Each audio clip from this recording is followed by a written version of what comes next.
Esselamu Aleyküm ve Rahmetullahi ve Berekatuh.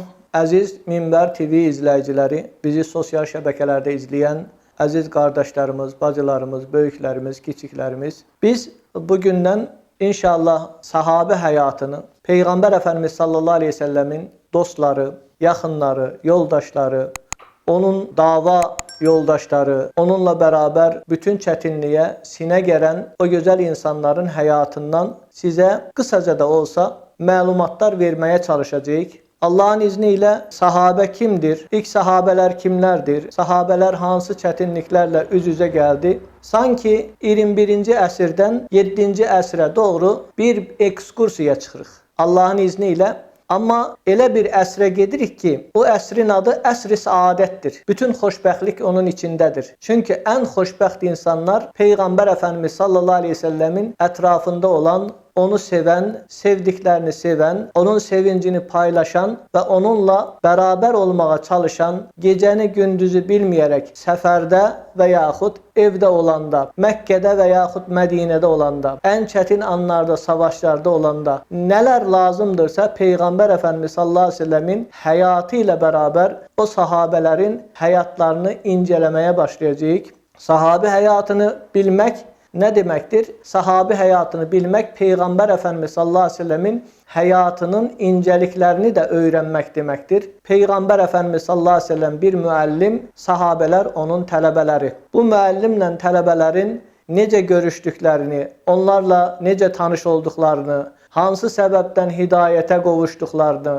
hansı işləri gördüklərini bir-bir sizinlə bölüşməyə çalışacağıq. Əvvəlcə sahabə nədir? Sahabə bağlı olmaq, ayrılmamaq, itaat etmək, biri ilə dostluq qurmaq, yol yoldaşı olmaq. Məsələn, Qurani Kərimdə sahabə olaraq kəlimə keçməz. Amma əshabihi, onun əshabı olaraq keçir. Əshab-ı Musa deyir. Peyğəmbər Əfəndimiz sallallahu aleyhi ve sellem vəllədinə ma'ahu, onunla bərabər olanlar olaraq keçir. Sonra Peyğəmbər Əfəndimiz sallallahu aleyhi ve sellemin yanında olub da ondan bol-bol istifadə etməyə çalışan o gözəl insanları. Və deyək ki, Peyğəmbərimiz sallallahu aleyhi ve sellemi sevən onun tələbələrini də sevəcək. Hətta belə deyir Peyğəmbərimiz sallallahu aleyhi ve sellem, əshabım haqqında irəli geri danışmayın, onları mənə buraxın deyir. Hətta bunu daha biraz ağır bir səbəbi ilə əshabıma söyməyin. Kim əshabıma söyərsə mənə söymüş olur. Kim mənə söymüş olarsa, yəni küfr etmiş olarsa, Allaha küfr etmiş, haşa Allaha söymüş olar deyə. Ona görə Peyğəmbər Əfəndimiz sallallahu aleyhi ve sellemin əshabı haqqında, sahabələri haqqında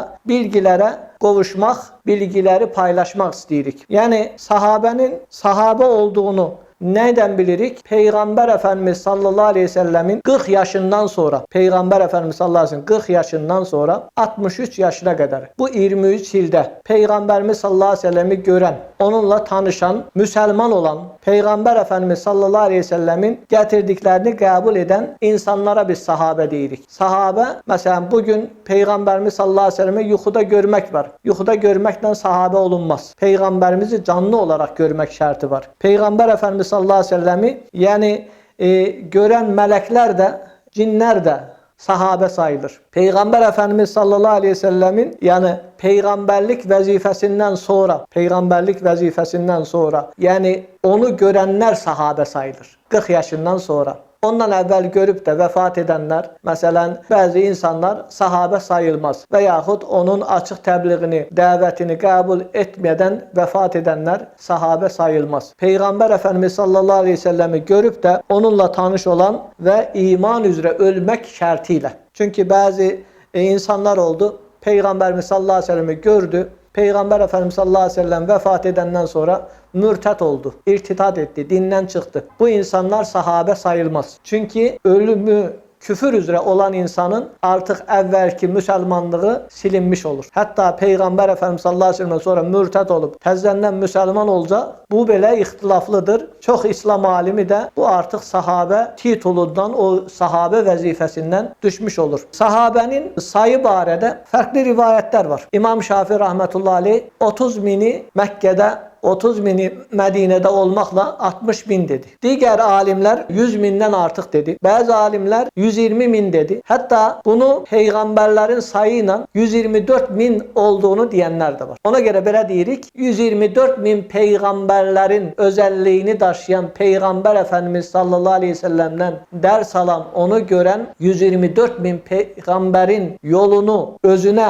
esas götüren Peygamber Efendimiz sallallahu aleyhi ve sellemin 124 bin sahabesi de Peygamberimizin her bir özelliğini götürüptür. Her bir sahabe Peygamberimiz sallallahu aleyhi ve selleme dönür. Döndüğü zaman da Peygamber Efendimiz sallallahu aleyhi ve sellemin o özelliğinden bir güzellik paylamış olur. Ona göre Peygamberimiz eshabım göğdeki ulduzlar kimidir deyir. Hansına tabi olsanız doğru yolu taparsınız deyir. Bu eshabı bazen təbəqələrə ayırmışlar. Bazıları demişler ki 5 təbəqədə inceleyek. Ama meşhur Hafiz İmam Hakim El-Nisaburi sahabəni belə bir təsnif, sinifləndirmiş. 12 dənə bölüme, yani təsnifini 12 sırada, fəziləti olarak 12 sırada saymıştı. Birinci demiş ki Mekke'de ilk Müslüman olanlar, yani Peygamber Efendimiz sallallahu aleyhi ve sellemin yanında ailesi, Hazreti Hadice anamız, Hazreti Ali uşaq olarak radiyallahu anh, Zeyd bin Harise Peygamberimizin azatlı kölesi olarak, Hazreti Ebu Bekir radiyallahu anh, ondan sonra Hazreti Osman, Hazreti Ömer, bunlar hamısı İlk Müslümanlardı ve fəzilətcə bütün Müslümanlardan üstündüler. İkinci Darun Nedve'de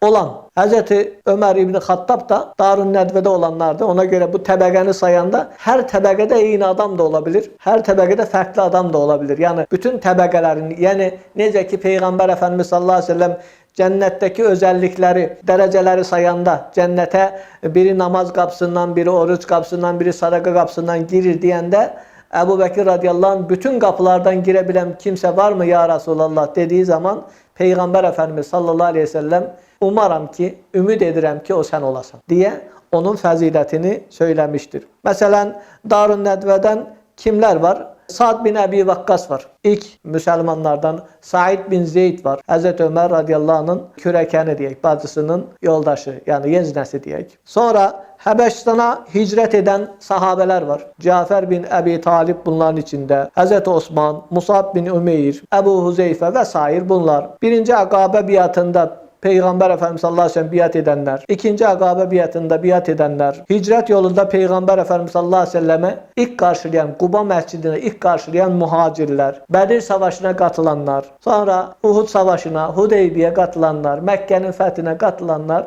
bu şekilde təbəqə 12 təbəqə olarak saymışlardır. Bunların içinde tabii ki en faziletlisi ilk Müslüman olanlar, bir de en faziletlisi Medine'ye gittikten sonra Bedir Savaşı'na katılanlardır. Peygamber Efendimiz sallallahu aleyhi ve selleme geldi. Cebrail aleyhisselam dedi ki ey Allah'ın Resulü, sizin bu sahabelerin içinde en faziletlileri, en üstünleri kimlerdi? Peygamberimiz sallallahu aleyhi ve sellem benimle birlikte Bedir Savaşı'na katılanlardı dedi. Cebrail aleyhisselam dedi ki bizim meleklerden de Bedir Savaşı'na katılanlar meleklerin en faziletlisi, üstünü sayılırlar. Ona göre Peygamber Efendimiz sallallahu aleyhi ve sellem dedi ki Bedir Savaşı'na iştirak edip de orada 313, 315, 317 nefer şeklinde böyle sayırlar. Bu savaşa katılan bütün sahabelerin günahları bağışlanıb. Yani küfür ve yahut mürtət olmaq hariç, bunlar əlbəttə ki olanlar olmayıbdı o şəkildə. Dindən dönənlər hariç, dini yani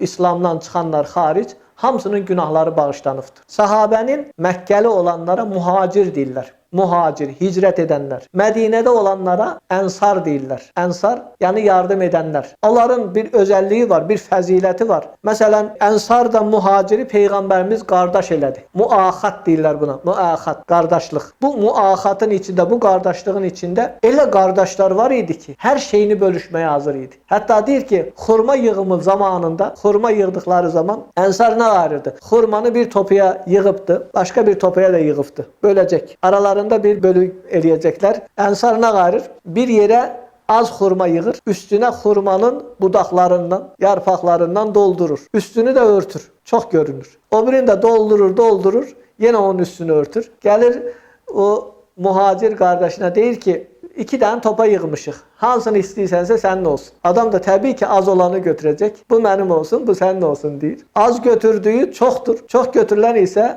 ağaçlar, budaqlar və s. azdır. Sahabe bu qədər Yəni ithar edirdi. Özü ehtiyacı olduğu halda ithar eden, yani başkasını, kardeşini özüne tercih eden insanlardır. Ona göre sahabe hakkında Kur'an-ı Kerim'de radıyallahu anhum ve radu anh. Radıyallahu anhum, Allah onlardan razı olmuştur. Ve radu anh, onlar da Allah'tan razı olmuşlardır. Sahabenin adını çekende biz hürmet alameti Hazreti Ebu Bekir, Hazreti Ömer, Hazreti Osman, Hazreti Ali bu şekilde devam edirik. Bir de radıyallahu anh, Allah ondan razı olsun kişilere. Radıyallahu anha, kadın olan da ondan, yani o kadından Allah razı olsun deyirik. Ata oğul olan da radıyallahu anhuma, Allah ondan da atasından da razı olsun. İki sahabe olanda da radıyallahu anhuma deyirik. Allah onların ikisinden de. Bir topluluk olanda da radıyallahu anhum, Allah onlardan razı olsun şeklinde söylüyoruz. Bu sahabelerin yani farkları nedir? Mesela sahabe neyle bilinir? Sahabe bir mütevatir Kur'an ayetiyle. Yani Hazreti Ebu Bekir radıyallahu anh'ın sahabe olduğunu Tövbe suresi 40. ayet. Mağarada Peygamber Efendimiz sallallahu aleyhi ve sellem'le beraber olduğu zaman yoldaşına, yani o da mağaradaki yoldaşına la tahzan innallaha ma'ana, üzülme, Allah bizimle beraberdir. Bütün herkes ittifak edip ki bu mağaradaki yoldaşı Ebu Bekir radıyallahu anh. Veyahut da Peygamber Efendimiz sallallahu aleyhi ve sellemin o cennetten muştulukladığı Ebu Bekir cennetliktir, Ömer cennetliktir, Osman cennetliktir, Ali cennetliktir, Talha, Zübeyir, Sa'd bin Ebi Vakkas, yani bunları hamısını saydığı zaman Said bin Zeyd, Abdurrahman bin Avf, bunlar hamısı cennetliktir söylediği zaman bunlar hakkında demek ki hadis, ayet olduğunu biz kabul edirik ve bunları sahabe sayırıq ve sahabe hakkında elbette ki dilimizi tutmak en güzel yoldur, en selamet yoldur. Allah onların hamısından razı olsun. Her sahabe hayatını anlattığımız zaman da burada yarımçıq kalan məlumatlardan inşallah orada devam edeceğiz. Herəsində bir məlumat inşallah söylemeye çalışacağız. Çünkü alim sahabeler var, çok hadis rivayet eden sahabeler var. Bunlar hakkında farklı məlumatlar söyleyeceğiz inşallah. Allah'ın izniyle Allah Teala bu programımızı hayırlara vesile eylesin. Sahabeni sevmek, yani sahabeni tanımak, Peygamber Efendimiz sallallahu aleyhi ve sellemi tanımak kimi bir güzelliktir. O sahabeden Peygamberimiz sallallahu aleyhi ve sellemi tanımaya doğru inşallah bir yol kat etmeye çalışacağız. Allah Teala bu programları teşkil edenlerden ve onlardan istifade edenlerden ebeden razı olsun. Allah selam ve rahmetiyle hemişe size muamele eylesin. Allah'ın selamı, rahmet ve bereketi üzerinize olsun.